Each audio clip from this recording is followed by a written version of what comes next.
Hello and welcome to the Ice Guys. This is the show that takes you into the world of the National Hockey League. Every game, every day, from a betting perspective. With pro sports handicappers, Ian Cameron, Alex B. Smith, and various guests from the world of hockey and sports betting. And now, here's your host, Ian Cameron.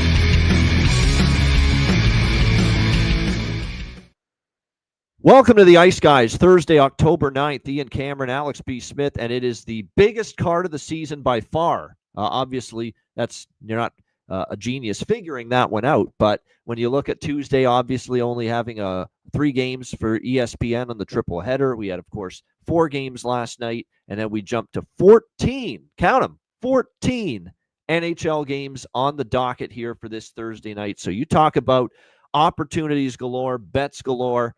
I think I got like 70, 80 bets in the accounts for NHL tonight. But if you include player props, that is on the board. I think there's some football involved in that too. It's not all hockey, but it is a pretty high volume. Ian is at it again. But nevertheless, it's obviously a big card tonight.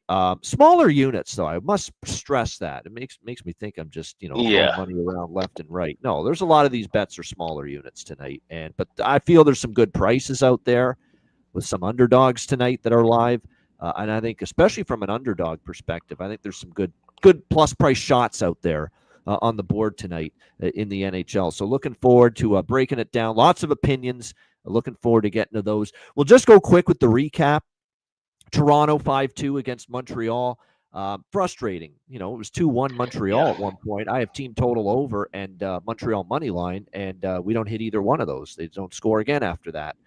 Even though that was 2-2 in the third, a winnable game. But what a night for Mo Riley. Morgan Riley for the Leafs had a great game. That was a call Joe Bowen made of a Morgan Riley goal years ago, so that's why I said it like that. But Morgan Riley had a great game, and he basically backed up what people were saying going into the season about Morgan Riley, that he was going to look to jump into the offense more, jump into the rush more, be a little bit more offense, really looked to be more of an offensive defenseman this year because he really worked on his skating in the offseason, and that was evident last night. He skated very well, no question, and he had a great game for the Leafs. They had Nylander was good, Matthews. It was a good night for a lot of the better players on the Leafs, no question, last night. And Montreal, I thought Montreal played a pretty solid game. The Leafs were disjointed at times, but the Leafs were opportunistic in that game, and Anthony Stolarz was terrific, and not a surprise after what we saw from him last year. Terrible beat for Alex and anyone on the under. That's brutal. That's absolutely brutal. Empty net. We love it when we're on these overs in these games like that. We call it empty net magic. What do you call it when you're on the under? It's empty net horror, I guess you could say. But that was terrible. But a 5-2, terrible beat for the under there. But 5-2 Toronto there in that game.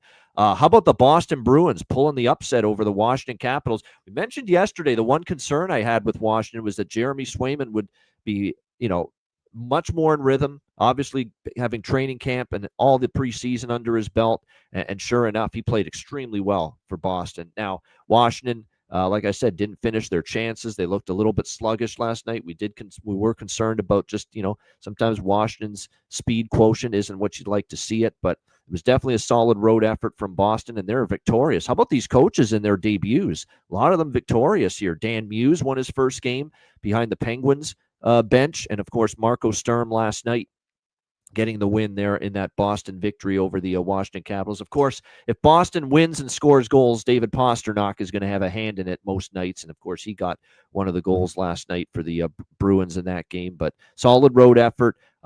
Jimmy Murphy was saying they're going to struggle defensively, but last night, certainly with Swayman and the defense combined, they were able to subdue Washington. Anyone on the under there? Yes, including Aaron. Very easy winner there. If you're anyone on that under with the Bruins and Capitals, but Boston, a nice win there. And then the 2 late games were just off the charts entertaining. Wow. Edmonton, same old Oilers. Slow starts, opening night losses. How many opening night losses in a row is this now for the Edmonton Oilers? Just ridiculous. I mean, they just can't get out of their own way early in the season. It's unbelievable. They have a 3-0 lead against a Calgary team that we got our questions about, whether they're going to have a good season or not. And here's Edmonton, can't hold the lead. Calgary roars back. Greedon Gridden looked very good for the Flames, the young Russian who was in the lineup for them. He played well in that game. You look at it, Dustin Wolf, as Robert says, was terrific last night, gave the Flames a chance. Don't be fooled by the fact that Edmonton, scored 3 goals. He played well. It could have been worse. He was very strong in net, gave Calgary a chance. And then a marathon shootout, 8 or 9 rounds deep, and Calgary ends up getting the shootout win last night over the Edmonton Oilers. Just a disheartening loss for Edmonton, considering they were up 3-0 at one point. And then Vegas, LA, this was definitely a great game too. This is a terrible loss for Vegas, my goodness. I mean, you look at, they fell behind early. Maybe LA, this is an angle we'll talk about, the team that's played a game versus a team that's not played a game so far. LA kind of pounced on Vegas early, maybe because they had a little more rhythm with a game under their belt. Vegas came out slow, not having played yet. But boy, oh boy, when Vegas got it cranked up, they took advantage of some lack of discipline from the Kings. What else is new? That's 2 games in a row. They're in the penalty box. Way too much, LA. And Vegas made them pay for it. What a night for Pavel Dorofeyev getting the hat trick for Vegas. What a night for our first look at this new look top line of Jack Eichel, Mitch Marner, and Ivan Barbashev, who ended up getting on the board, cashing Perlo's bargain bin special. Did a piece of the Barbashev to score. I think Alex did too. I mean, it was just a good bet with him on the top line. No question about it. He's going to be undervalued as long as he keeps playing with Eichel and Marner. And it looked like they had finally put the Kings away up 5-3, but then a lapse with the power play, turnover at the blue line. Kings take advantage of it, make it 5-4 with Trevor Moore's goal. And then, they end up tying it just right after that, 5-5. So a 2-minute lapse and falling asleep with a 5-3 lead, and it cost Vegas, and they have to go to overtime. And sure enough, a shootout, and the Kings win in the shootout, 6-5. Adin Hill's got to step it up too. I was expecting him to have a better season this year, but that was not a pretty first performance from him in net, and they're going to need more from Adin Hill than that last night. You got to be able to shut that door when you're up 5-3. So credit to the Kings, on a back-to-back, pulling that one out. I'd argue that was more Vegas finding a way to lose rather than the Kings finding a way to win, but you still got to give LA credit. They dug in and they ended up finding a way to win that game. And that was a great result though. And that's why I took Vegas team total over. I was a little leery of taking them, puck line and regulation and all that, just because I did think LA could score. We went with team total only with Vegas, over 3.5. We had the over bifecta. The best bet was the full game over with the Kings and the Golden Knights. So that's 2-0 for me with best bets on the show to start the season. So we're off and running in a positive direction with Ice Guys Show best bets to begin the year. Alex, your thoughts on what we saw on Wednesday? Yeah, like I said, some exciting games late. Not the best finish for me personally. I wanted Vegas to win that game in regulation, but definitely, like you said, just a good back and forth battle and a good win for the Kings. Right, it was such a tough opening night loss. To be able to rebound back, and especially rebound back from being down 2 goals in that game on the road, that's something that they really need. They need those kind of wins. They need victories like that to move themselves along and like I said, it was funny seeing Brandt Clark playing well, crashing the net, getting that goal. And I saw Greg Wyshynski tweet to give Brandt Clark all the ice time. And he goes, yeah, where the hell were you? And where was everybody tweeting that out during the playoffs when he really could have been shining? Yeah, where was Jim Miller, that idiot, giving him that ice time? Exactly, yeah. 2 minutes 50 seconds in one game. So I just thought that was funny to see him be a catalyst in this. And like I said, you're going to need him all year long. You're going to need those guys to step up and deliver if the Kings are going to be back near the top in that Pacific Division. And like I said, Adin Hill's got to play better.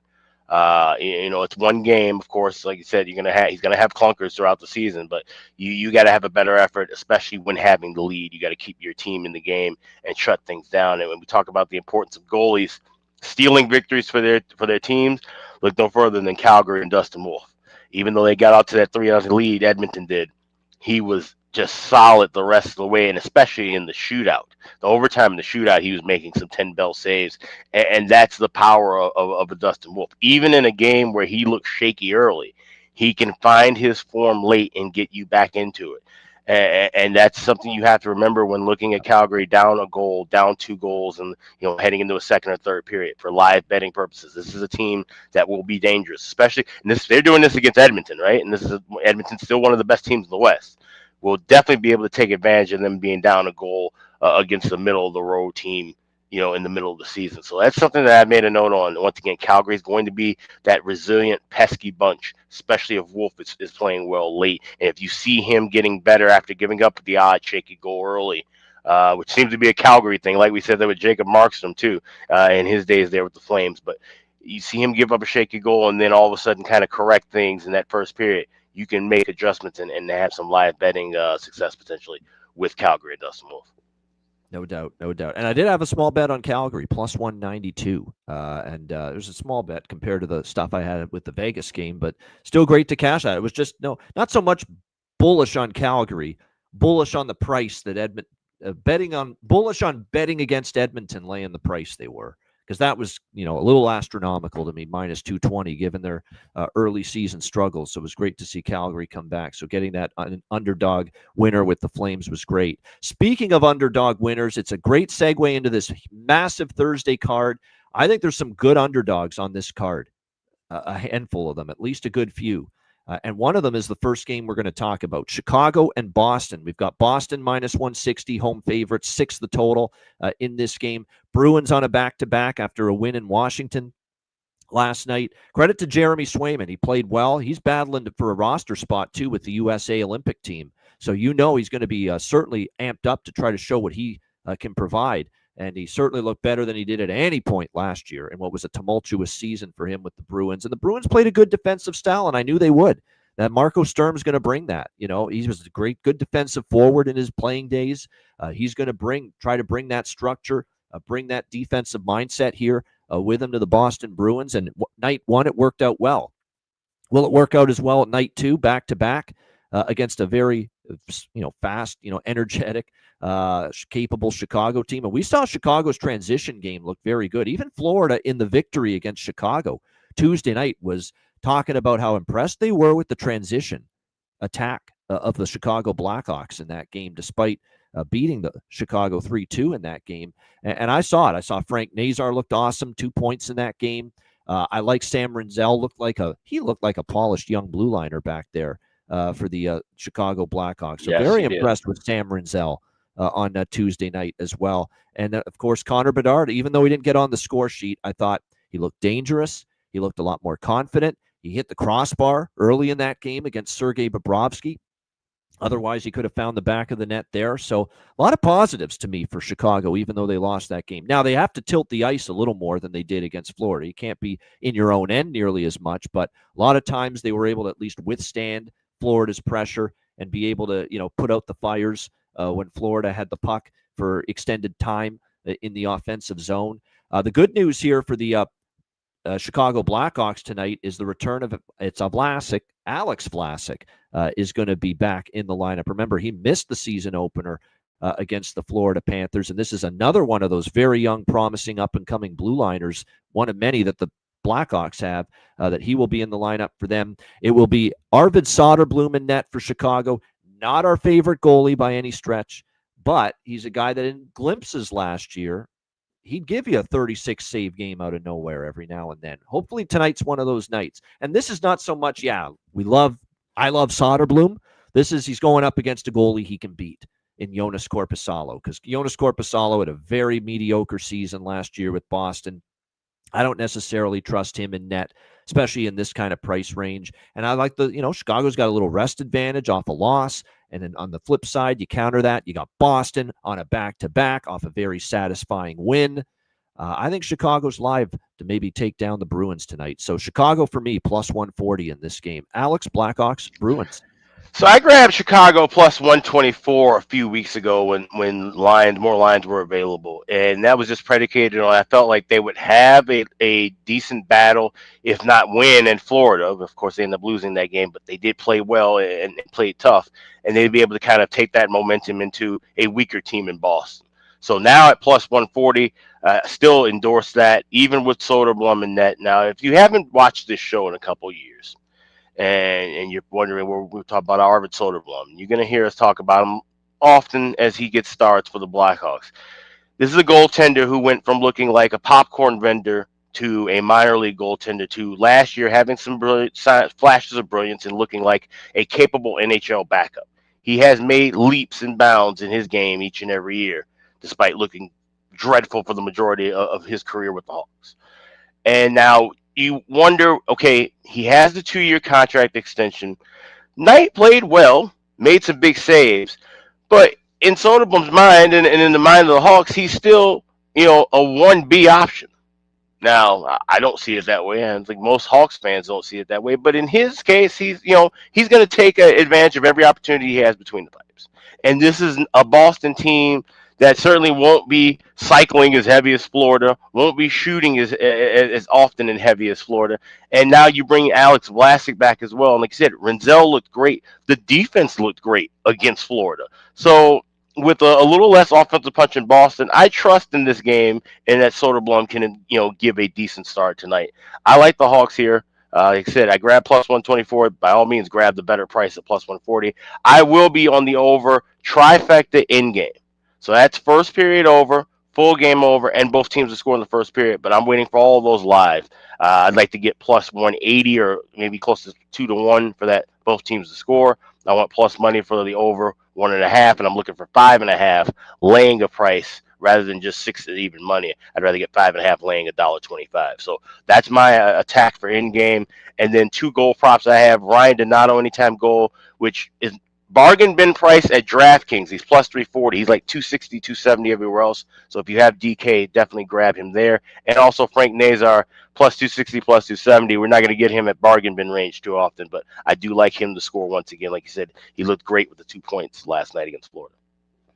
No doubt. Yeah, I'm just going to keep going with goal and assist for Nazar. I mean, I'm just rocking and rolling with that until he stops producing. And this goes back to last year, this insanely hot streak that he's on right now offensively.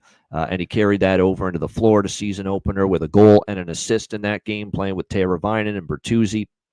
There might be some value with Colton Dach. I'm seeing him paired with Bedard and Burakovsky here tonight in this game. So there we go. That's the kind of stuff I like to see. Colton Dach here, Kirby's brother, getting the opportunity on the top line here for the Hawks, and plus 600 at DraftKings for him to sign me up.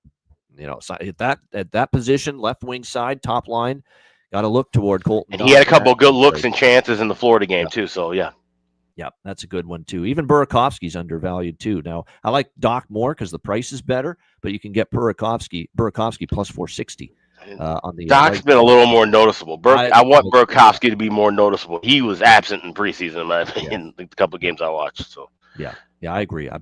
Not only the better price, but I think a greater threat to score. Yeah, Colton Dach on that top line. So I agree with both of those. Boston, I'd look at the usual suspects. We mentioned some of these Boston. Geeky is always worth a look. Maybe Zacha as well in this game. You do expect Boston to chip in something offensively. I don't think Chicago's going to walk in there and shut them out, but definitely could see them chipping in a little bit. I like what Perlo had yesterday. Geeky and Pasternak, alternate goal and assist parlay. Oh, I should point out, this is my bad. I'm making it sound like I'm only on Chicago money line. It's a split for me between money line and over 2.5 team total on Chicago, which is minus 118. Pretty good price, minus 118 for that Chicago team total, over 2.5. So I split it between money line and team total on Chicago. All right, New York Rangers, Buffalo Sabres. Rangers minus 115, road favorites, 6 the total in this game. I'm going to take a small bet here, Rangers first period money line. First period. And John Massey has mentioned this in our group chat, and I'm in agreement with the sentiment behind his thinking. He is taking all first period money lines tonight involving teams that have a game under their belt facing a team that has not played yet. So that's, again, factoring in, okay, first 20 minutes, we got a team that's got a game under their belt. They're in greater rhythm, more synchronicity. Just look like they're in more traction out there early in the game against a team that hasn't played. Hell, if you bought into that angle last night in the Vegas-Los Angeles game, you were a winner because LA had played a game, Vegas had not played a game, and LA won that first period over Vegas last night. So if you buy into that angle, it makes sense. So that's not the only reason. You expect after getting shut out at home by the lowly Pittsburgh Penguins that the Rangers will show a little something here, especially early. Now, I'm only going to go first period money line because there's something about the Rangers that was so bad from them against Pittsburgh the other night that I'm not fully trustworthy of them winning the hockey game. I'm buying into the fact they've got the game under their belt. Buffalo doesn't, to maybe have the advantage in the first 20.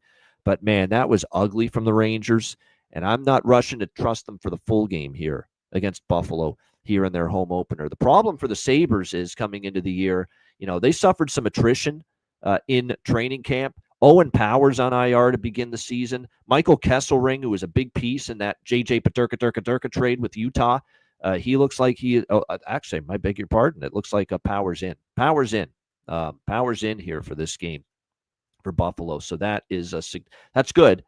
Although he's got to up his play. I should point that out. Yeah, it's nice that he's going to play tonight for the Sabres.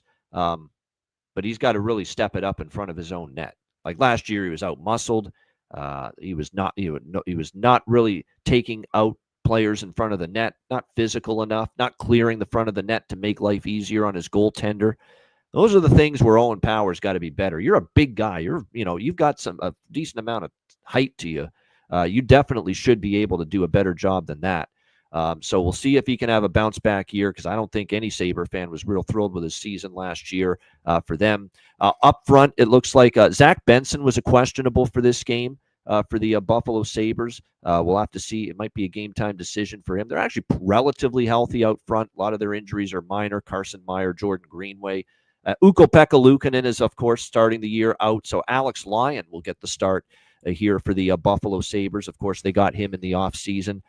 This is our first shot, Alex. I mentioned I'm on Rangers first period money line small, but this is our first shot to test out the system play. And you guys know what the system play is. A team off a shutout loss, what do?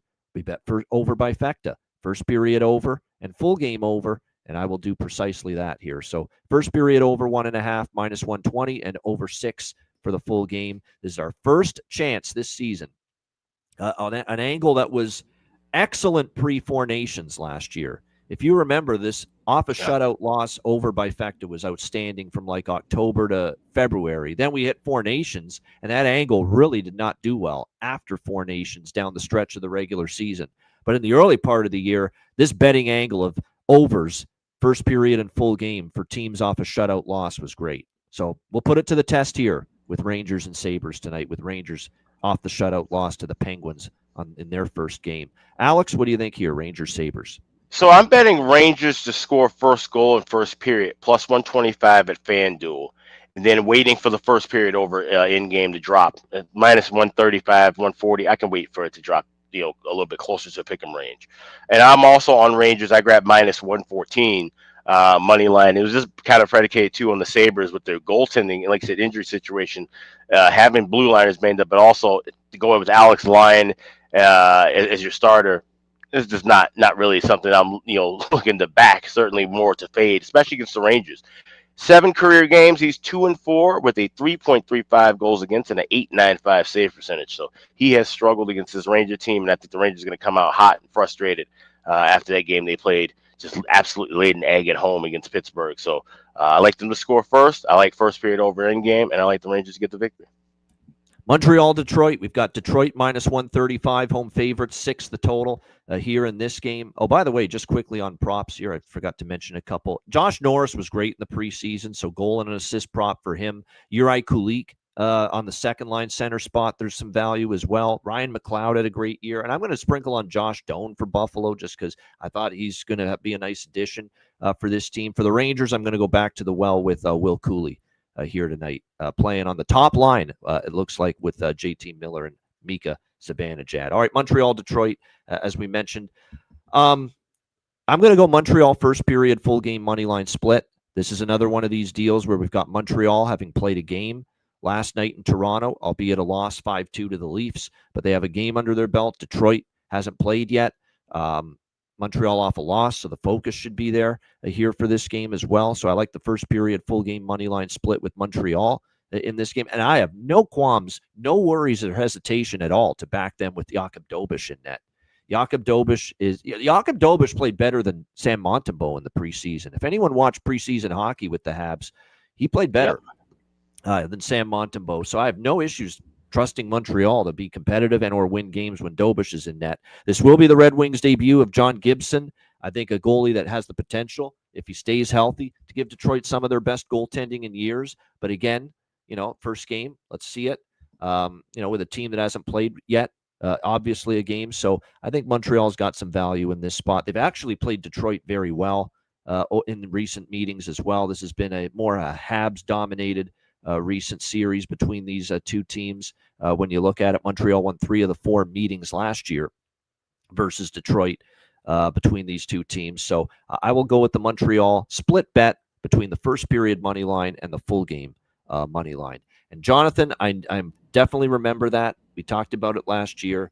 But this is a new season, so does it carry over? We'll have to see. But if he does give up the first goal tonight against Detroit, then it is something we're going to maybe have to keep in mind and start backing again as the opposing team to score the first goal when Jakub Dobeš is in net. Because as Jonathan has mentioned, we've mentioned this last year throughout the back half of the season, Dobeš given up the first goal in 15 of his last 17 appearances last year. So that is definitely something to keep an eye on going into this game. Regardless, I'm on the Habs in a split between first period and full game. Alex, what do you think here? Canadians, Red Wings. Yeah, I will be betting on Detroit to score first goal in first period, plus 115. And something to note about Jakub Dobeš, and this was already said by Martin St. Louis, he's going to get the second of back-to-backs whenever it's Montembeault getting the first. So we're going to see, for at least there's 17 back-to-backs, I think, for the Habs this year. We're going to see them go back and forth. So make that note already, and that's something, and I'll even make a note when I update the goalie charts tonight. But they will be flip-flopping on back-to-backs. So I love that we have that, where we've got some coaches who we'll talk about later who aren't sharing who their goalies are until, maybe an hour before game time, to have a guy saying we're going to be doing that for back-to-backs already. It makes things a lot easier. But we'll see if that trend continues. So at plus 115, I will take a shot with Detroit to get the first goal in the first period. That's the only thing I like pregame. Everything else I'll look for live. I should have been on Zach Bolduc to score last night. I wasn't, just because, he was a little bit banged up going into that. Sure enough, he scored one of the 2 goals for Montreal. I will not make that mistake tonight. I will be on Zach Bolduc to score for the Montreal Canadiens. I love that move, getting him in that trade with St. Louis in the offseason for sure. Oliver Kapanen, keep an eye on him. That was a great call by Alex. Alex had it on his Patreon card. Plus 700. Yesterday. Oliver Kapanen scored a shorty in the opening period last night against Toronto, and he's going to be good on that penalty kill. You're right. He's got the ability to, counterattack. He's got the ability to, with his speed, to make a difference. And we certainly saw that last night. And this is good value with him being a second line center. I thought 700 was a crazy price in itself. But yeah, like you said, the fact that he shows that kind of flash on the penalty kill, definitely some worthy values taking shots with him. Casper, the friendly betting ghost. That is my favorite prop on the Detroit side. We took his props a ton last year, and were the beneficiary of it. Emmett Finney is up with Lucas Raymond and Dylan Larkin, from what I see. So there could be a little value on him tonight if he's indeed in that position. Plus 420 for Emmett Finney to score a goal tonight for the Detroit Red Wings. But the one I like the most is, as I mentioned, our old friend Casper, the friendly betting ghost, Marco Casper, upwards of plus 320 to find the back of the net here tonight for the Detroit Red Wings, which is something he did quite a bit down the stretch last year for them. All right, next up, we've got Ottawa, Tampa Bay. The Lightning minus 170, home favorite, 6 the total in this game. Big card like this, even this guy, the high-volume king, has to have a game on the card that he doesn't really love, and this would be one of those games. I tried to make a case for Ottawa. They didn't play well in Tampa last year, though. And part of me does think, after the great season, the renaissance last year with Travis Green, maybe there's a slow start this year, potentially, for the Ottawa Senators. The problem with backing Tampa is they're very banged up coming into this game, and there's still, I think, some questions leading right up until puck drop. Who's going to be in the lineup? Nick Paul's on IR for the Lightning. Zemgus Girgensson is on IR for the Lightning. Brandon Hagel, of course, in that incident with Florida in the preseason. Is he going to be able to suit up for them tonight? The latest indication with that is that he is game time decision. Eric Chernak, same thing. Victor Hedman, J.J. Moser on the blue line. This is a bit of a ravaged bunch to start the year, the Tampa Bay Lightning. And we're going to have to see who's going to end up in between, or in the lineup tonight for them for this very first game. So I definitely think there's a little bit of value in this price, and some of these injury, and due to the fact there's some injury concerns with the Lightning, I would lean Ottawa, but I think I'm going to wait, see how this game starts, maybe get involved live, but it's just a lean pregame to the Ottawa side for me at plus 150, but no bet as of now. Alex, what do you think? Sends the Lightning. Yeah, I grabbed the draw at plus 340 at FanDuel. Let's shop around for best price. I'm seeing anywhere between 320 to 340. But like I said, with a banged up Lightning team, and this is an Ottawa team, and I'm sure they're aware that they didn't play well in Tampa. And you got to beat your division opponents, especially if you want to improve on what was last year. And just, you don't want to just sneak into the playoffs. You want to get in firmly. These are the games you got to win. These are 2 points they need. So I do lean toward Ottawa, but I'm going to grab that draw. I think this could be a tight game.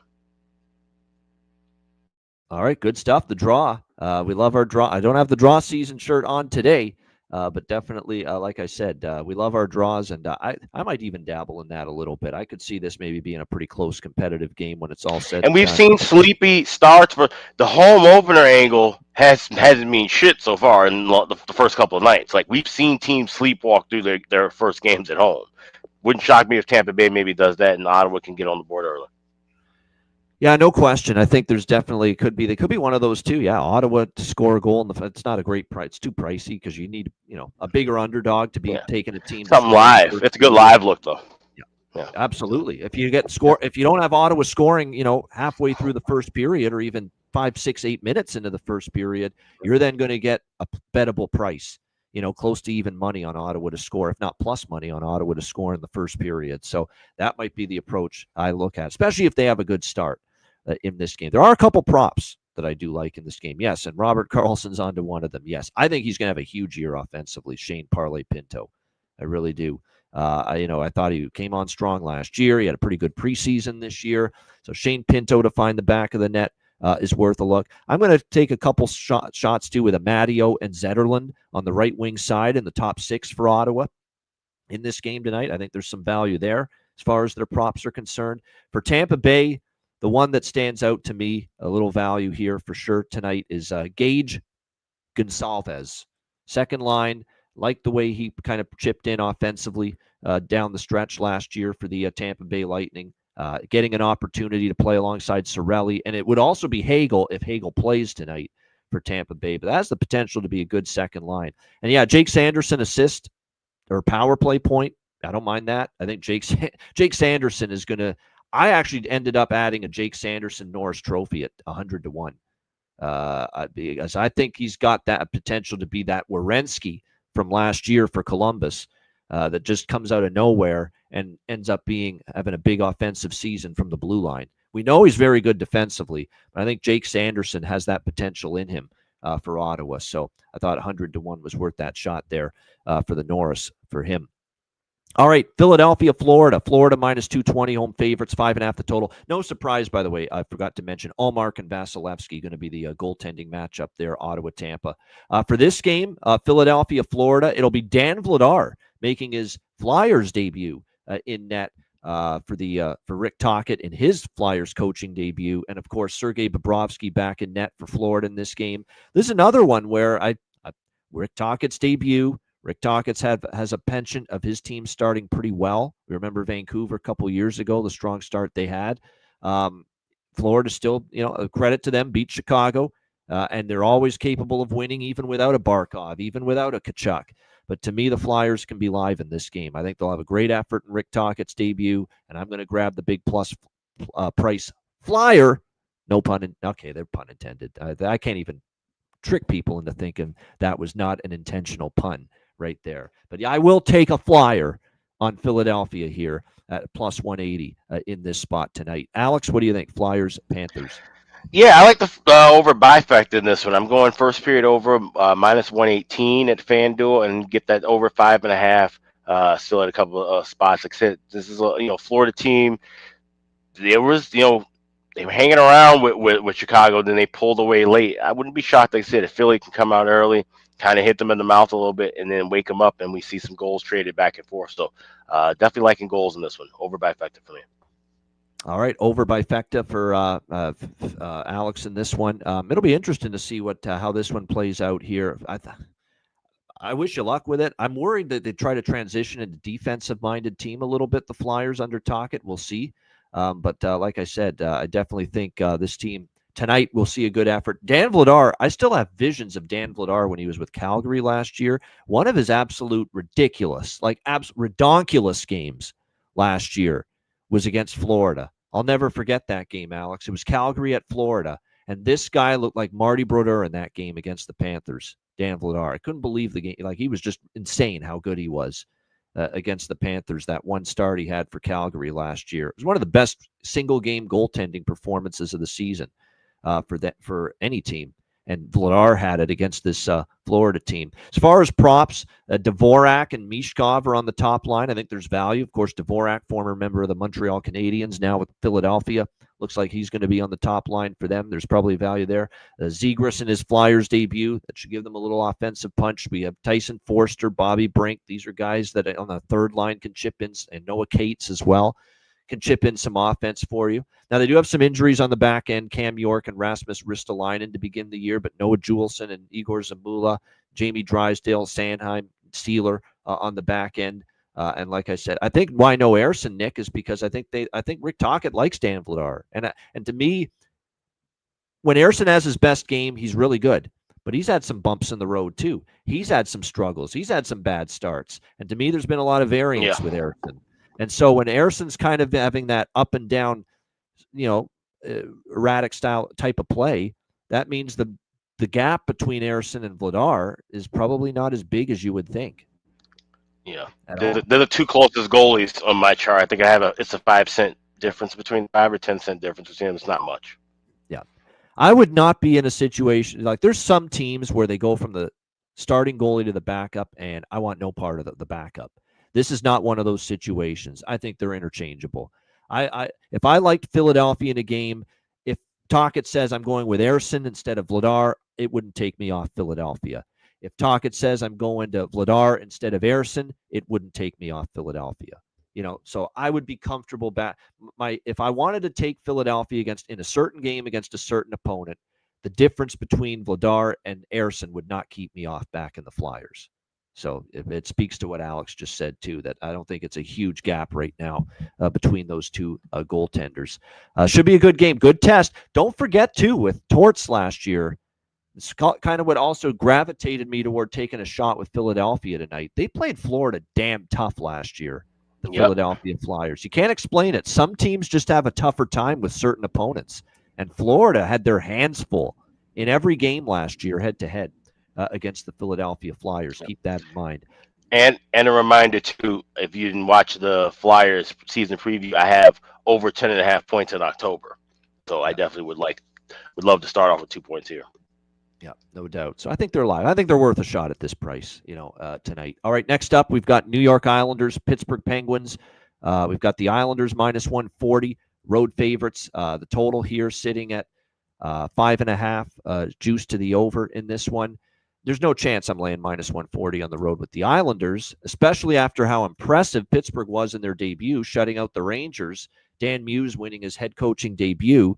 And you do have the first, again, team with the first game under their belt versus a team that hasn't played. So I did sprinkle on Penguins' first period money line, but that's it. It's a small bet, and I'm not trusting them fully for the full game. This is just that angle of, hey, teams played a game versus a team that hasn't.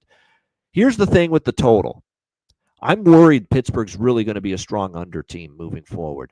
They really preach defensive structure and discipline and really tightening things up in their own zone. Dan Muse was really all about that throughout preseason and training camp, and we saw it on full display against the Rangers. That was a dead nuts under. Didn't even come close to going over the total in that game.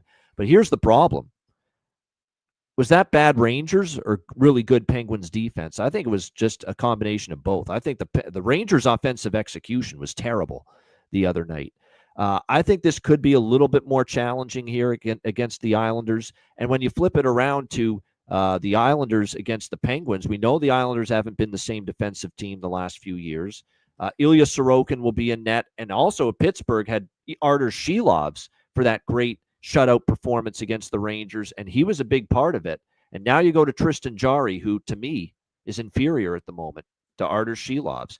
based on Tristan Jarry's recent play over the last couple of years. We're talking about a goalie that had a .903 save percentage, 2.91 goals against 2 years ago, much worse last year, .892 save percentage, 3.1 goals against. So I think it's while I believe they're going to try to play lower scoring hockey, Pittsburgh, I don't trust it as much to be successful when they have Jarry in between the pipes compared to Arturs Shilovs. And I looked at, we've talked about this a lot with the Islanders Penguins too on this show last year. For some reason, when certain teams go head to head, there's goals. And that's been the case with Islanders Penguins. I mean, it's just been a lot of overs. So with this total being offered at 5.5, I took over 5.5 here, -120, Islanders and Penguins. Alex, what do you think here? Isles Pens. I took a small shot with the draw plus 330 and a small shot with Sidney Crosby to score the winner. So game to reach overtime and OT goal scorer at 55-1. Both of those at FanDuel. Yeah, at 5.5, I'll bank on the series history, Islanders Penguins, and take a shot with the over. And like I said, Sorokin, I agree with Seabills. Sorokin, is always saying he's underrated. Last year he struggled, so we'll see if he bounces back. Yeah, the Thailanders, bust out the Thailanders shirt. I do think I might get in on this draw too. I could see this being overtime. You're right. With Islanders Penguins, especially if the Penguins are trying to play more defense. Yeah. So. Hopefully not as much defense tonight. Give me a 3-3 overtime game. I'll be happy. But yeah, Islanders Pens over. Little sprinkle on the Penguins first period money line using that angle of they've played, Islanders haven't. And of course, the draw. We'll sprinkle on that here as well in this game.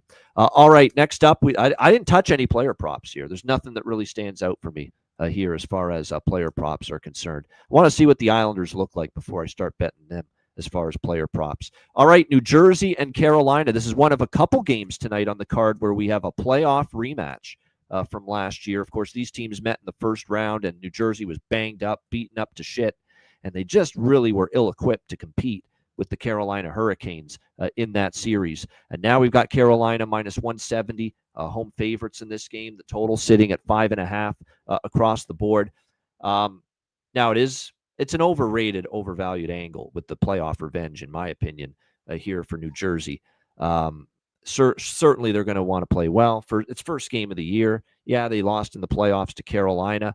But at the end of the day, Carolina is actually not going to be -170 this cheap at home too often.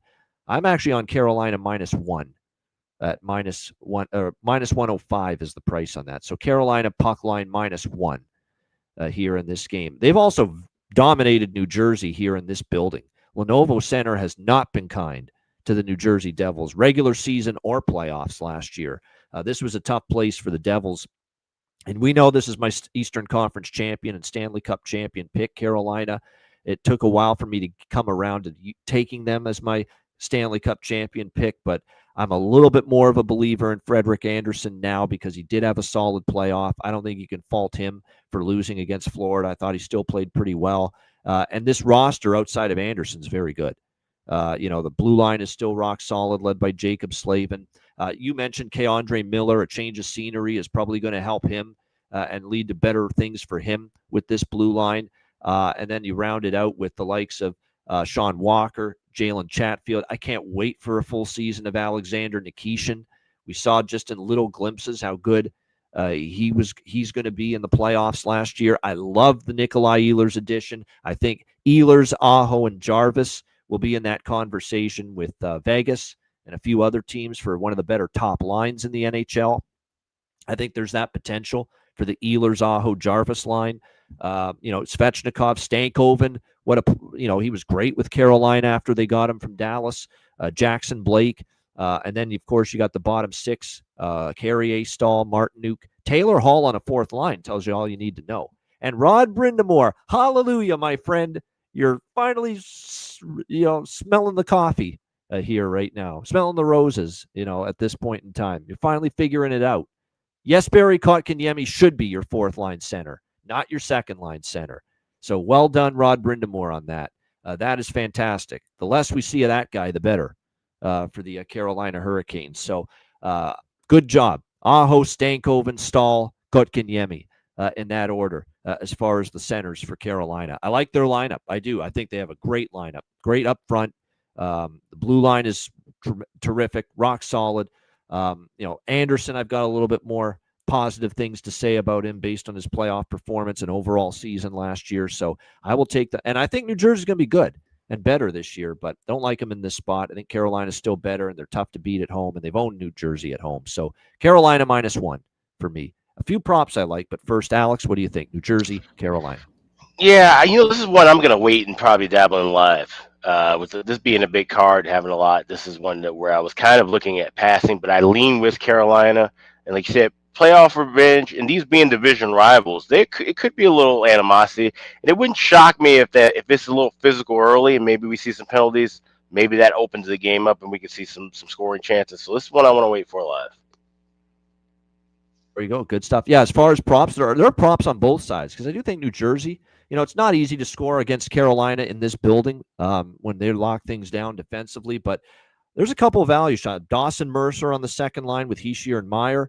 With Hughes and Bratt, I'm seeing Evgeny Dodonov up there tonight on that top line. So Evgeny Dodonov, most recently with the Dallas Stars, that's great value. If Sheldon Keefe indeed is going to have him on that left wing side, plus 550 for Evgeny Dodonov to score, playing alongside Hughes and Bratt on that likely top line configuration for the New Jersey Devils tonight. So that's definitely value that we have to take advantage of for sure tonight. And as for Carolina, Ehlers, Aho, Jarvis, if you want to get involved with any of those three, I wouldn't argue with that. But from a value standpoint, I think the value is Stankoven and Blake playing with Svechnikov. I think that's where I think Blake is going to have a really good offensive season. I think Stankoven has clearly shown from the very beginning that he got to Carolina that he's fit in here very nicely with this Hurricanes team and look comfortable. So Logan Stankoven as well, as far as props that I am interested in for the Carolina Hurricanes in this game. Bailey, good to see Bailey back again. Brett Pesce asking if he'll play. Yes, he is in. Brett Pesce. Seamus Casey and Johnny Kovacevic are the defensemen that are on IR. And Stefan Nason is the most impactful forward out to begin the season for the New Jersey Devils. They will miss him. I mean, we're all big fans of Stefan Nason. He is on IR for the New Jersey Devils to begin the year. All right, next up, we've got Minnesota and St. Louis. We got the Blues -125, home favorites, 5.5 the total in this game. You guys got to know which side I'm on here. It's got one of my favorite Western Conference bet on teams coming into the year. Now, Minnesota's played them tough. And this has been this has been a series where it's gone back and forth. It's not like St. Louis has dominated Minnesota, but St. Louis has been excellent on home ice in this building, going back to the end of last year. You remember how last year this Blues team just at home they didn't lose down the stretch of the regular season when they were making that push to get in the playoffs, and then they won every single home game in the first round against Winnipeg. They lost in 7, but they won every home game. They are a very good home team. I'm going to take them here -125. Very pro Blues. I'm pro Wild too. I think the Wild could be a little bit better and a little bit, than I think. But tonight they're just running up against a team I'm even higher on. So I like St. Louis here -125. They've been awesome on home ice, lights out, going back to last year. And I like this over at 5.5. This is another one where I'm buying into the recent series history, Alex, of Wild versus Blues, where it's been actually higher scoring games between these two teams, and we're only getting 5.5. I know the goaltending is capable. I'm expecting Gustafsson to get the start. What's trouble in you, Gus? What's trouble in Gus? Good to bring that back again. And Jordan Binnington for the St. Louis Blues, which is confirmed. We're just waiting on whether Gustafsson's going to be in net for Minnesota.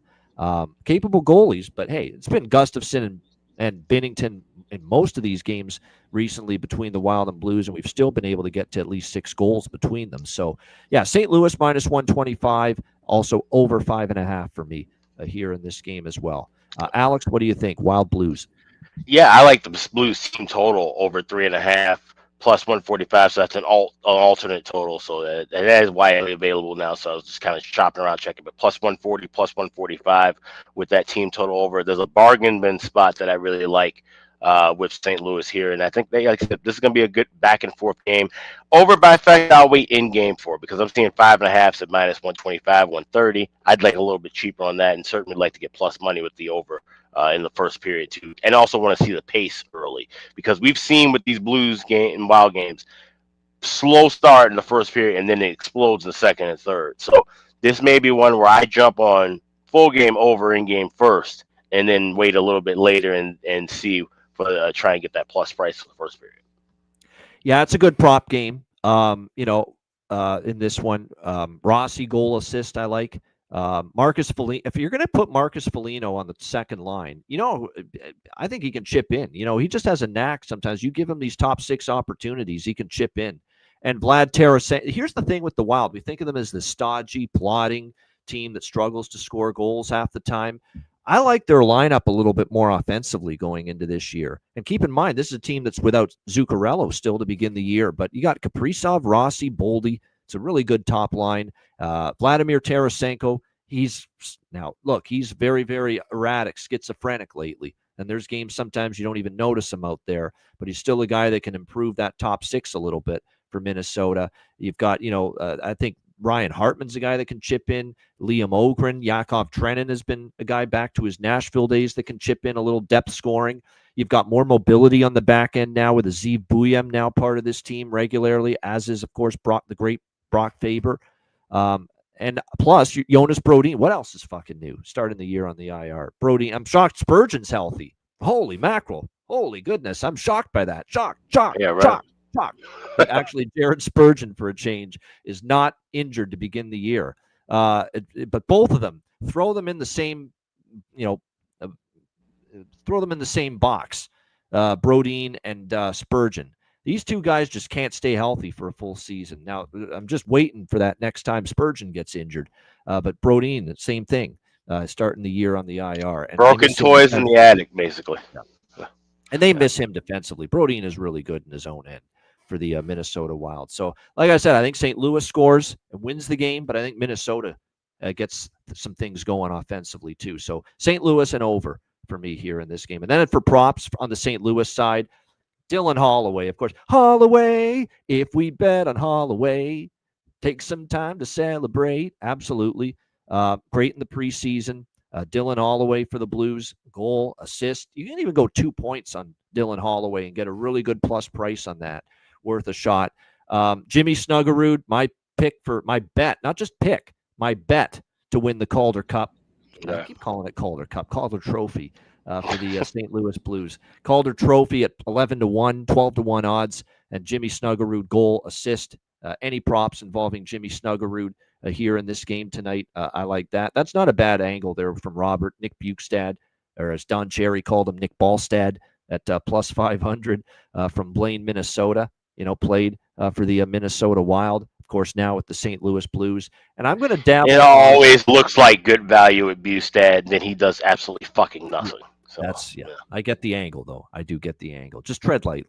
A couple more depth guys I'm going to sprinkle on for the Blues. Pius Suter, I thought he had a good offensive year last year. Now a member of this St. Louis team, but I thought he did some nice things offensively last year with the Vancouver Canucks. 25-goal season for him. Pretty good. You got him on a third line. He's worth a shot. And Toropchenko on the fourth line. Toropchenko is definitely someone that I think on this fourth line for St. Louis, you're going to see there's games there. Oh, he scored again? Yeah, that's what Alexei Toropchenko, in my opinion, is capable of for the St. Louis Blues. So it's a good prop game there with Minnesota and St. Louis. All right, we move along to Columbus and Nashville. This opened with Nashville as a minus 135 favorite. It's barely even money right now. Tons of money pouring in on the road team here, the Jackets, in this game. Nashville now just minus 115, home favorites. Total here sitting at 6, shaded to the over in this game. How about this telling development from Dean Evison, Alex? Not Elvis Merzlikins starting this game tonight. Jet Greaves starting this game tonight. Now, apparently, according to people that follow the Jackets preseason, he didn't have a great preseason, Jet Greaves. I don't care. What I care about is the fact that he had a great regular season, the most pressure-packed games. He was put into the fire to start all those games for the Jackets down the stretch, and he almost got the Jackets into the playoffs. Greaves was excellent. They really gave Montreal a push down the stretch for that final playoff spot. And I think when you look at this particular game, I'm ready to trust Jet Greaves to show that, yeah, he wasn't great in the preseason, but he was great when the games mattered last year in the regular season down the stretch. And the numbers were off the charts for Jet Greaves. So I like the idea of him starting here. Nashville, I think there will be spots to back them. I've talked about how they feel like one of those teams where everybody was on their bandwagon last year, and now this year, everyone, coming off a bad year, people are pessimistic. That might be a time to jump on them. I just don't think it's tonight. I still see a team that lacks team speed, a team that is getting older with O'Reilly and Forsberg and, so many of these players up front that, have lost a little bit of a step at least. I don't think their blue line is as good as it's been in the past. We saw that last year for sure. Struggled with the power play, struggled on the penalty kill, struggled defensively. Other than Roman Josi, Brady Shea didn't have a great year last year. Well, he could bounce back, but I got to see it. And they got Justin Barron, Spencer Stastny, Adam Wilsby, who's the new face to the NHL here. Nick Hague is on IR. This was a guy they got from Vegas to improve them defensively, and he's not even available to start this season for Nashville, so that hurts them on the back end. And then UC Saros and useless Onanen when he's in there, although it won't be him tonight. It'll be obviously UC Saros with this being the season opener. But nevertheless, I think Saros can still be good, but he looked like a goalie last year that he kind of didn't have that same ability to steal games as much. There were times 2 years ago, Alex, he was stealing some games for Nashville when they got badly outplayed and badly outshot. We didn't really see that much from him last year. It was not one of his better years. He's a smaller stature goalie, and you wonder if all the games, all the wear and tear of years and years of playing is going to build up on him in a negative fashion, because it kind of looked that way a little bit as far as what we saw from him last year. So I am part of the money move to Columbus. I think when I bet it was plus 110. It's moved even a little bit since then. But, yeah, I'm on the Jackets here. Alex, what do you think? Columbus, Nashville. Well, I missed that money train, and this is a game that I was going to kind of pass anyway. Now, it's nice to see Greaves getting the start, and I did say in the Jackets preview that I would be looking to back Greaves and starts. But this is two teams that I really just want to see how they come out early. And like you said, Greaves didn't have the best preseason. Taking that with a little grain of salt, I'd like to see him. I'd rather him have good momentum going into the season, but it's fine. Like I said, overall, I think he's going to prove that he is worth his salt and certainly deserves to be at the NHL level. So lean toward Columbus. This is one that I'll be passing. With that, I thought I was initially passing it too, but then I saw Greaves in net, and I decided, I'm going to jump on them. And I like them up front a lot. I think Sean Monahan props, Adam Fantilli props are worth a look, in my opinion. Both of those players here for the Columbus Blue Jackets. I think they're both going to have really, really good seasons. The 1-2 centers for this Jackets team. What does Werenski have for an encore after a great year last year? Their blue line, they're starting to mold a blue line that has the potential to be the best six they've had in a long time. Werenski, Fabro, Provorov, Severson, Denton Mateychuk is the guy to keep an eye on. I keep mentioning his name every time we bring up Columbus because I think he's going to be a good one in this league. I really do. Denton Mateychuk. So, like I said, going to be interesting to see. And for the Predators, if they're going to bounce back, they need obviously Stamkos and Marchessault and some of these guys to have better seasons. I don't love their center ice, and I don't love the fact that Brady Martin he was good in preseason. He's obviously 5th overall. He's going to be a good player, but you're starting an 18-year-old kid as your top-line center. Brady Martin might be good in time, but I'm not sure I'm in love with that first game of the year necessarily. So that tells you that there's still some roster configuration issues at the moment with this Nashville Predators team. All right, next up as we continue along, we've got Dallas and Winnipeg. This is the other playoff rematch from last year. Of course, these teams met in the second round, and it was the Dallas Stars advancing. We have Dallas minus 115, road favorites, 5.5 the total in this game. This is a clear pass for me. I have not made a side or total bet in this game. I think Dallas is the better squad entering the year, but I'm not betting against Winnipeg at home in this price range with playoff redemption on their minds going into this one. And plus, Winnipeg, When do you often see them priced like this at home? Not very often. So it feels like good value with Winnipeg, but I just respect Dallas enough. We'll see how the Glenn Gulletson era gets underway. They are still banged up a little bit. No Sandberg on the blue line, no Perfetti on IR, no Lowry, of course. Adam Lowry still out to begin the season for the Winnipeg Jets. So a couple injuries there on their side. This should be a fun goaltending matchup tonight with Ottinger and Hellebuck. These are the top two goalies for Team USA going into the Olympics next winter. So, both of them are going to be wanting to make an impact here and put a good performance against the other up there tonight. There are a couple props I like, though. Sam Steele is up on the top line with Roope Hintz and Mikko Rantanen. If that is indeed accurate, and Glenn Gulletson rolls out Sam Steele on that top line, that is a phenomenal bet right there as far as value goes. And we know he can score. And we know how good he was in the playoffs for Dallas last year. Sam Steele was making it happen for them. So the opportunity to take props for him and get up to plus 750 for him to score a goal tonight when he's going to be up there on the top line, that's phenomenal value there with Steele alongside Roope, Hintz, and Mikko Rantanen. Blackwell with Duchesne and Seguin. So this is interesting. Glenn Gulletson, given some of his guys that normally play depth forward roles for this team, putting Steele with Hintz and Rantanen, putting Blackwell with Duchesne and Seguin, and Jason Robertson with Johnston and Maverick Bourque. Very interesting. We'll see how it goes. But Glenn Gulletson getting a little getting in the science lab, putting on the lab coat right now, and tinkering with this forward group. Now, part of that probably is because they don't have Jamie Benn as to why he's going to tinker with things. But like I said, very fascinated to see how it goes. Love the Dallas blue line, as you know. Lindell, Heiskanen, Harley, Lundqvist, Leon Bischel, Ilya Lyubushkin. It's outstanding, 1 through 6. This is a really good hockey game. Sometimes it's just good to say, you know what, don't have to have a ton of bets. I like some of those props I mentioned. I like Velarde on the Winnipeg side as far as props tonight. We mentioned him, and I like his season-long prop over goals. I'm going to sprinkle on that Nikita Chibrikov as well. He's going to be on the second line and Taves is playing, by the way. Jonathan Taves has been cleared, and he will make his Winnipeg Jets debut and his return to the National Hockey League for the first time in years. So excited to see that, in front of his home province there in Manitoba. That'll be a great moment, seeing him take the ice again. But there you go. A few props that I like. It's actually a good prop game, but nothing side or total for me in this one. But a great game to watch, obviously. Teams with history, teams that we expect to be good once again this year. Alex, what do you think? Dallas, Winnipeg. Yeah, it's always a fun matchup. And like I said, first time we get to see them since that fantastic Game 6 finish where I cashed that 31-1 bet on the exact order of that series happening. Thanks again, Scott Arneal, for never pulling Hellebuck on the road. So now it's a little flipped, and I like Winnipeg in this game. I grabbed them a week ago at plus money.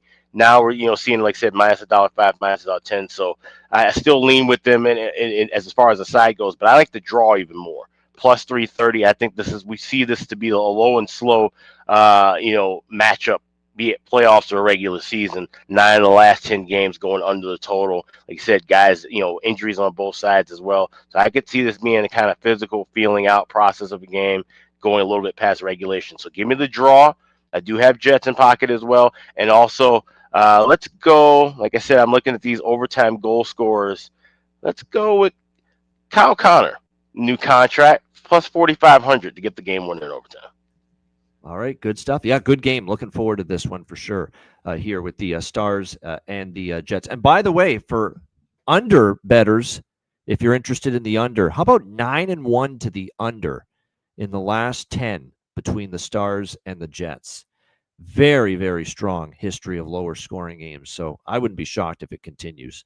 And of course, you've got the USA storyline too for the Olympics. These are two goalies that they're essentially going head-to-head here, Ottinger and Hellebuck. And they're essentially not only going head-to-head tonight, they're going head-to-head to be the number one goalie for USA at the Winter Olympics. It's going to be either Ottinger or Hellebuck. One of those guys is going to be their number one goalie at the Olympics. So how do you try to prove to the USA management group and coaching staff that you should be the guy? Well, in games like this, when you're playing head-to-head, get the job done. That's how you prove it. So I definitely think it's Definitely going to be a game where we see both goalies try to rise to the occasion. All right, next up, we've got Utah and Colorado. Colorado minus 180 home favorite, 6.5 the total. By the way, none of these Utah-Colorado games, I went back and looked, none of them got to more than 6 goals.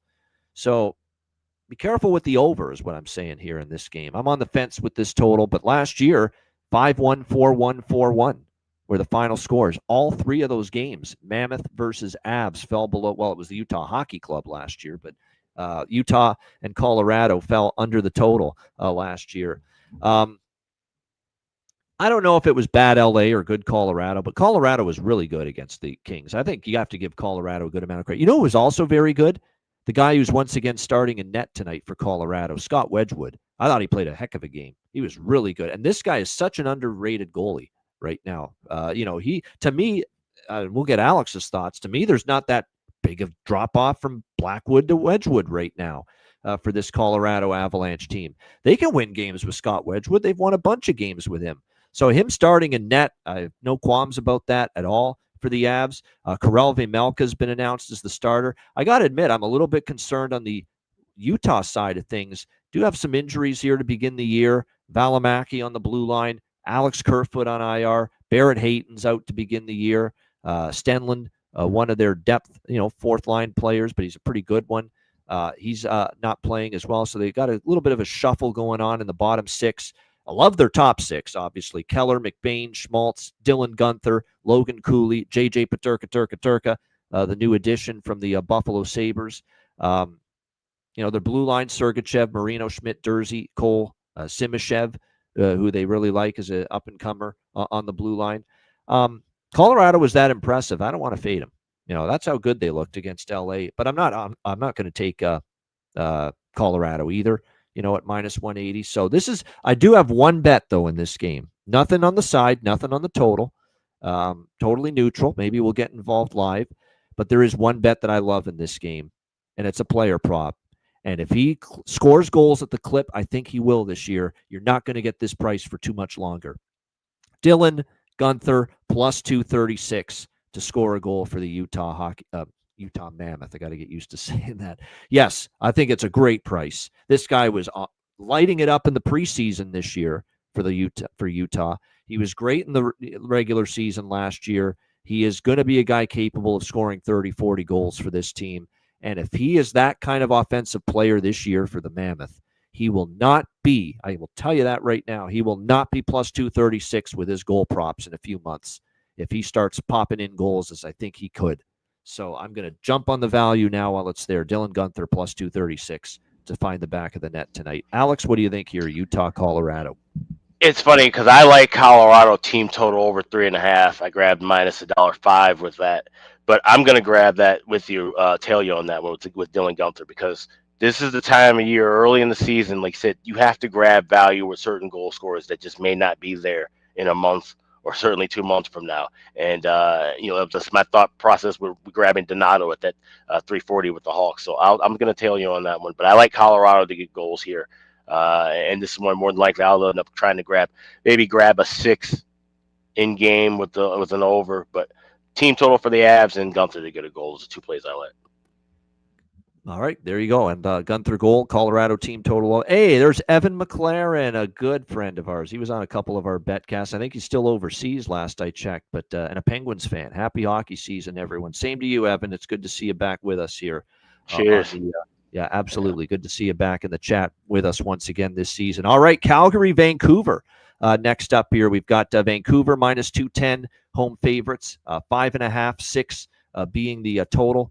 Here in this game. The Adam Foote era begins here with the Vancouver Canucks, his first game behind the bench for Vancouver.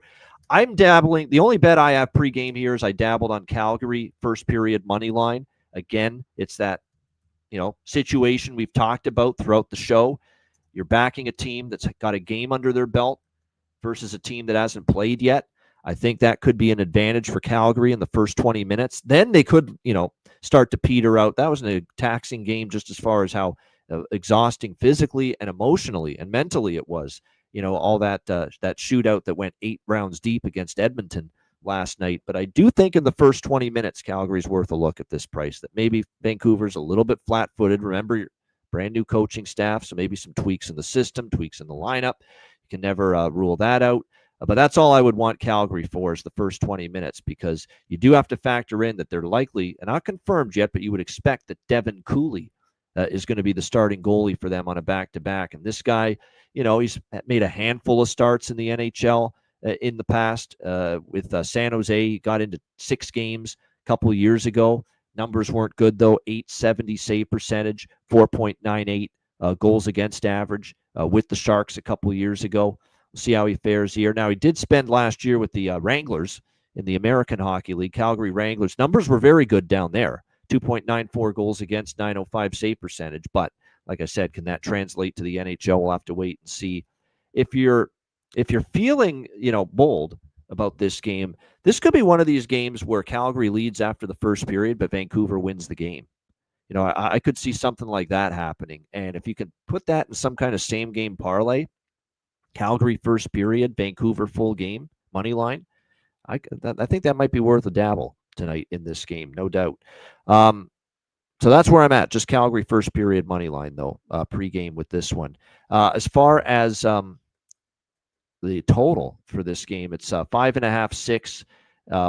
It's been a mixture. It's been pretty much 500 as far as overs and unders between Calgary and Vancouver in recent years. This one is one now. I'm going very light on draws to begin the year. This is one that almost made the cut for me as a draw because we have seen Calgary play a lot of draws going back to last year, and a couple of the recent head-to-head meetings also went to overtime. So the draw, it did get on my radar, but I didn't end up taking it. Alex, what do you think here? Flames Canucks. This is a draw that I have. I actually got the worst of the number. I got plus 330 yesterday. I'm seeing now plus 360 available at Bet Online. So I think this could be a close one. Like I said, Devin Cooley, his ceiling, I think, is NHL backup. Right, like what I've seen from him, even within the Wranglers, he looked better than he did with what we saw in San Jose. And so maybe he could be a formidable backup. But this is definitely a spot where it could be a little tough. Second of back-to-backs, although shouldn't be much fatigue, being that it's early in the year. This is one where I could still see, like I said, we've seen these teams not really come out hot and heavy in their home openers. It wouldn't shock me, like you said, Calgary gets a goal early, gets that momentum, and then Vancouver kind of wakes up afterwards. So this may take a little longer than 60 to figure out. So just going with the draw here. Plus 360 is the best available price right now. All right, good stuff. As far as props, I don't have as many props on this game. I'm going to dabble again in the Klapka-Farabee experiment. Didn't pan out last night, but if they stay with Kadri, there's still value there for Vancouver. As far as props here tonight, I like Connor Garland, and even Arshdeep Bains. If he plays with Hedl on the second line, going to get some opportunity. And there's a couple of these third liners that are playing with Kane. Braden Coots is someone that, first overall or 15th overall first round pick from this year's draft. And he really impressed Adam Foote and the coaching staff. That's why he's on this team. Braden Coots right out of training camp. And the other one is Lekaramaki. Jonathan Lekaramaki here for Vancouver, who had a really good playoff run with Abbotsford last year in the AHL. So I think those are a couple of players worth looking at as far as props tonight. And Gridden, Gridden as well, Robert. I don't mind that either. He looked very solid as well for the Flames last night in that game. So taking him again to score at plus 350 is not the best, is absolutely not a bad option for sure. I don't know if I have one I love for every game, Pedro, as far as your question. Can you please give out who you guys like as best goal scorer for each game? But I will get back to that when we finish our game breakdowns. I'll try to give you one that I like the most from each game. As far as value goes, and I'm not going to give you the obvious one. Like, I would not answer that question with Austin Matthews, Tage Thompson, Connor McDavid. No, we're looking for a little value. Yes, sure, you can bet them to score a goal, but I often look for the value in the price as far as my favorite goal props. So that's what I'll try to give you as far as answering that question after we finish these last two games. All right, Vegas and San Jose. We've got Vegas minus 200 road favorites, 6.5 the total in this game. By the way, we have not had the goalie confirmed yet. I should have mentioned this for Vancouver, but we do expect it'll be Thatcher Demko. Vegas, San Jose. Very interesting. No Askarov for San Jose. I was thinking he would get the start. It's Alex Nedeljkovic will make his Sharks debut here for them tonight. We fully expect with Aiden Hill playing last night and obviously didn't have a great performance. It'll be Akira Schmid making his Vegas Golden Knights. Actually, no, I think he was with them briefly last year down the stretch. But he played a couple games. Yeah, his first start of the year this year for the Vegas Golden Knights. We'll see how he performs. He's had some decent starts in the past. How will he hold up here is going to be the question. One thing I like about San Jose is kind of like Montreal of the West, where they're really formulating a nice nucleus up front. Celebrini, Macklin Celebrini, Will Smith, William Eklund. Very good group up there as far as that's concerned. No question. Tyler Toffoli, they got some veterans sprinkled in with Wenberg, Tyler Toffoli. They bring in Jeff Skinner for them as well. Barclay Goodrow, Adam Gaudette coming off his best offensive season from the Ottawa Senators. So this team's got some offensive capabilities, but the blue line is still a work in progress.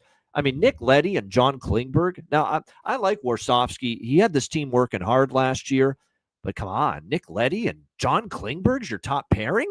What is this, 2015? My goodness, like 10 years ago? Did we go back 10 years to 2015 with those two guys as a top pair? Not in 2025. Nick Leddy's on the downslope, and what Klingberg's been like the last couple of years.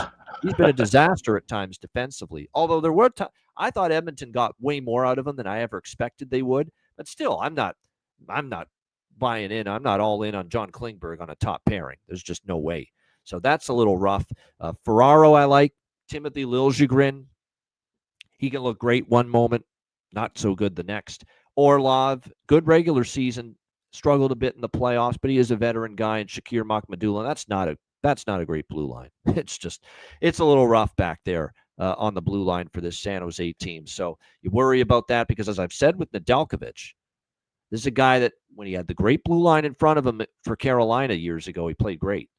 When he had a less than stellar blue line in front of him with Detroit, and then again with Pittsburgh, it wasn't so good for Nedeljkovic. It wasn't. The numbers weren't as good. They did decline. And now he's got this very, very dubious blue line with some holes in it for San Jose. So does that affect him here? And you got to think Vegas probably ticked off blowing that game against LA last night. So I will run it back with Vegas team total over 3.5 tonight. Same bet I cashed with last night. By the way, go back to series history. You want a series history nugget to back up this Vegas team total bet? 7 straight times they've beaten San Jose. 7 straight times they've scored at least 4 goals against San Jose. So how about that? 7 straight times they've scored 4 goals against the San Jose Sharks. So over 3.5 at -110. I like that team total for Vegas. And I'm also on the over by Fecta here. Over 1.5 first period. I got an over 6 full game. It's moved to 6.5 in a lot of places. I see a lot of the 6s have disappeared. Shop around, see if you can find one. But even at 6.5, I don't mind it. I think it's a higher scoring game anyway. And so over by Fecta for me, and Vegas team total over 3.5 for me in this one. Alex, Vegas, San Jose.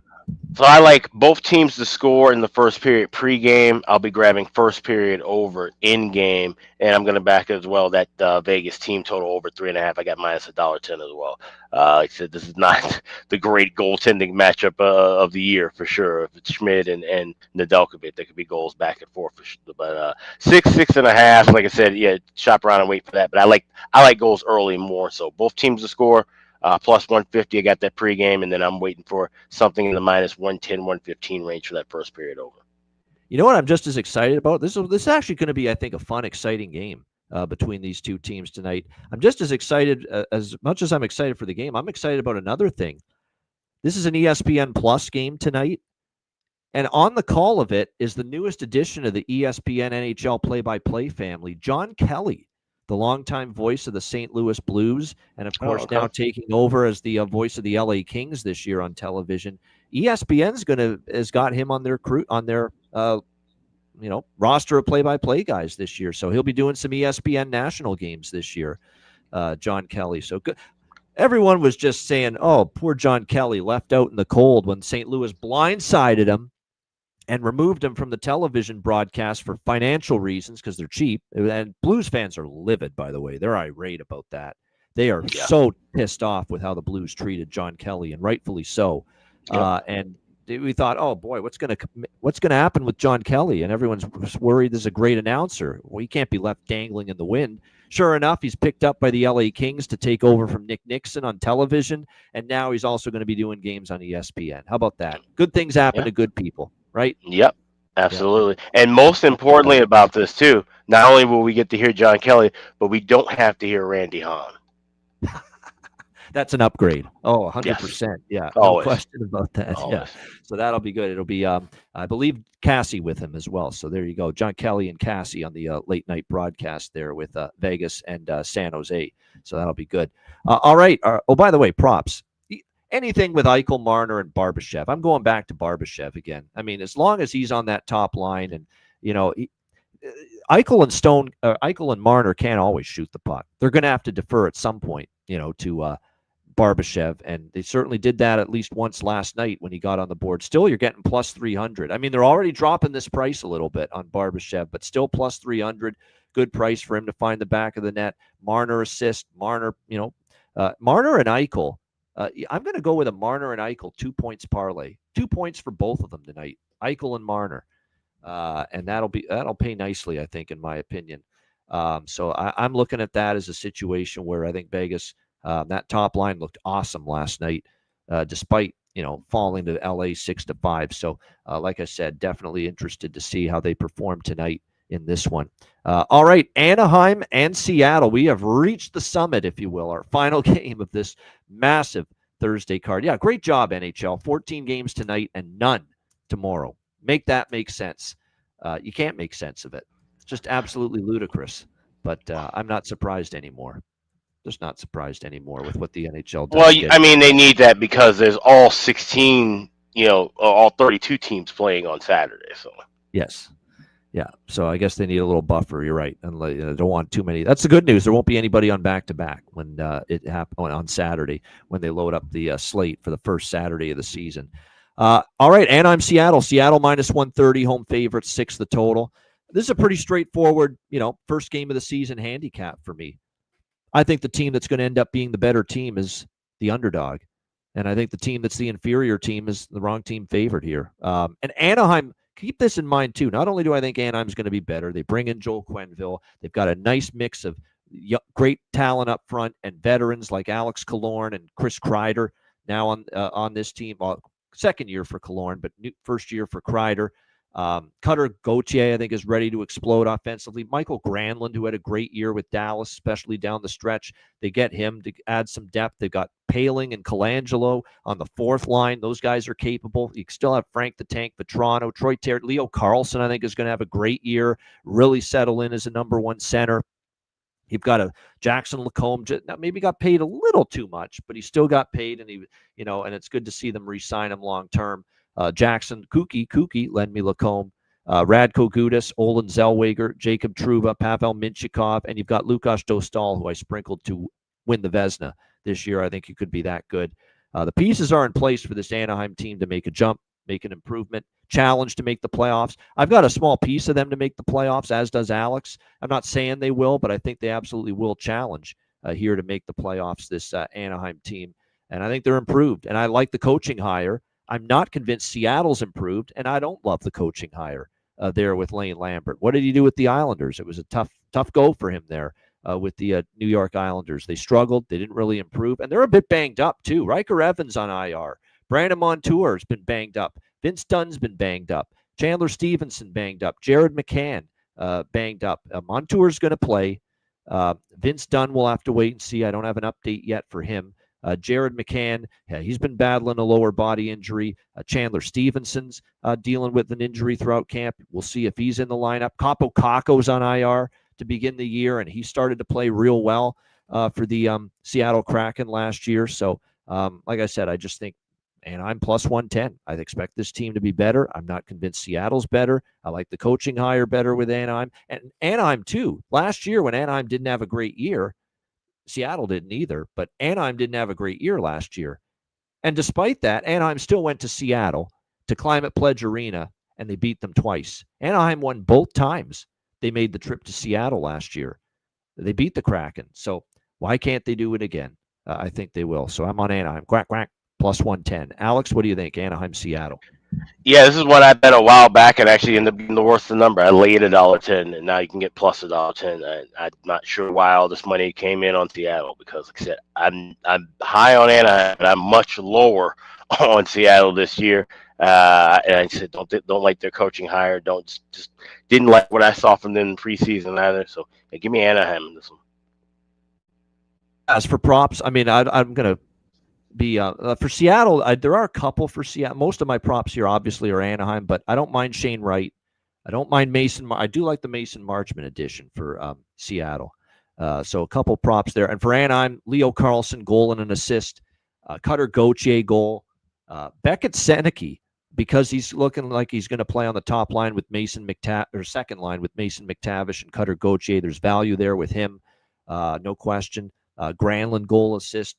Even a sprinkle on the likes of Colangelo and Paling, who actually, Colangelo is someone that definitely ended up, chipping in some offense last year for them. Paling, of course, as well on the fourth line. So those are a few props I like there. And again, Lukas Dostal. And I will say this, it's a good goaltending battle. One of the things I do like about Seattle is Joey Decord. I am a Joey Decord fan, so it should be a nice goaltending matchup here with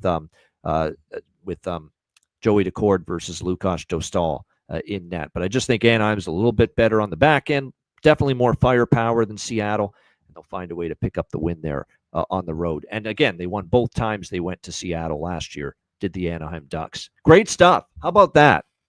14 games, brisk pace. Feel like I need some water after this. 90 minutes to get through 14 games, rapid fire pace.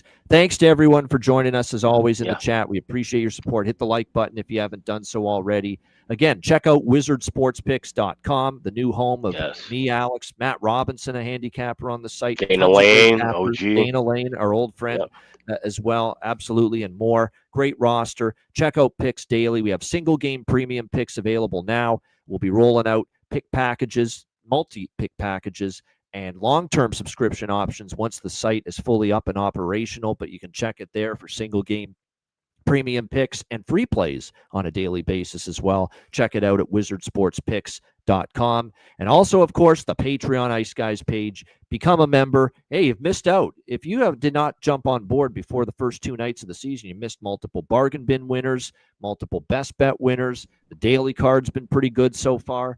You probably already have made money for your subscription and then some already the first 2 days of the season. So again, just $10 per month to become a Patreon member. You'll get goalie charts, totals charts, bonus videos, bonus content, our daily betting cards, sides, totals, player props posted each and every single day on the Patreon page, and also our live chat rooms. And I'll be involved in the live betting chat room tonight. Any live bet, I'll pop it into our live chat, the Patreon page. So make sure you check that out. And this is one of those nights because it's such a big card. Sometimes I post some of these live bets on Twitter. Not tonight. They will be exclusive to the Patreon page and the live chat. So get on board there. Anything we bet live in-game tonight, you will see it there in the live chat on the Patreon page. It's one of the best values you could think of for just $10 per month with everything you get as a Patreon Ice Guys member. So check it out, patreon.com/Ice Guys. Yeah, and there will be a lot of situations like I had last night where Oliver Kapanen, I didn't mention his name once on the air, but put him in there plus 700 anytime goal scorer in a cash. So it pays to definitely be. If you're a Patreon member, you knew about it. Yep. That's right. Absolutely. And also check out the Ice Guys store, iceguys.myspreadshop.com. For the next 4 days, if you spend $70 or more, you could save 20% off. Just hit the redeem button at checkout, add $70 or more of items into your cart, and that coupon will be available at checkout. So there's 4 days left. Save 20% on orders $70 or more. That's at iceguys.myspreadshop.com. There it is. Check out, get that discount, iceguys.myspreadshop.com. All right, bargain bin special of the night and best bets coming up in just a moment, right after we hear from our great Ice Guys sponsors.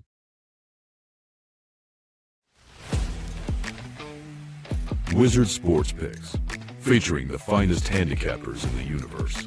Sharp insights, trusted picks, and relentless results. We strive to help you become consistent winners. This is Wizard Sports Picks.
where the kings and queens shop.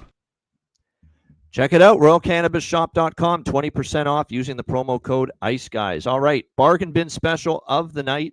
Well, we have had one bargain bin special of the night from someone for the first two nights. We had Alex's Frank Nazar at plus 2,200, first goal on Tuesday. Perlo's Ivan Barbashev, close shave Barbashev last night for Vegas. We'll see if we can keep the streak of at least one bargain bin special coming through for us here. Alex, what do you like tonight for bargain bin special? Certainly a lot to choose from. Yes, it is. And Jonathan Davis, you will be upset to know that it is not coming from the Chicago-Boston game. It is actually coming from the Minnesota-St. Louis game, my bargain bin special tonight. We're going to go with Mr. Smooth, Robert Thomas to get the first goal of the game at plus 1,700. I got that available at FanDuel.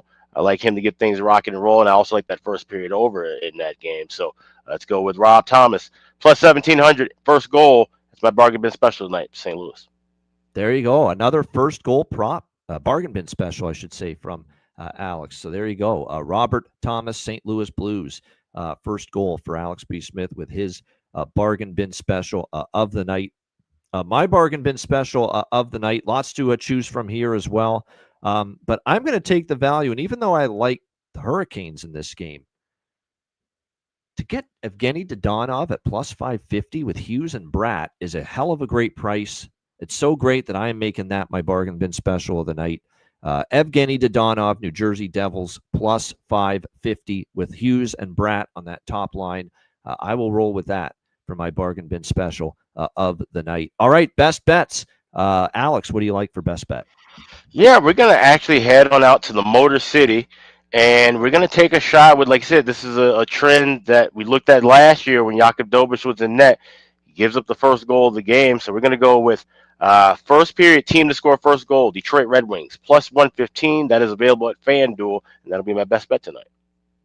All right, there we go. Liking that for Alex B. Smith there with his best bet for this Thursday NHL card. All right, my best bet here for tonight. There's a couple that I'm going to go with. I'm going to go with Columbus. I like that Jet Greaves is starting for them. We will go with the Columbus Blue Jackets. Plus 105 is the best price still out there right now.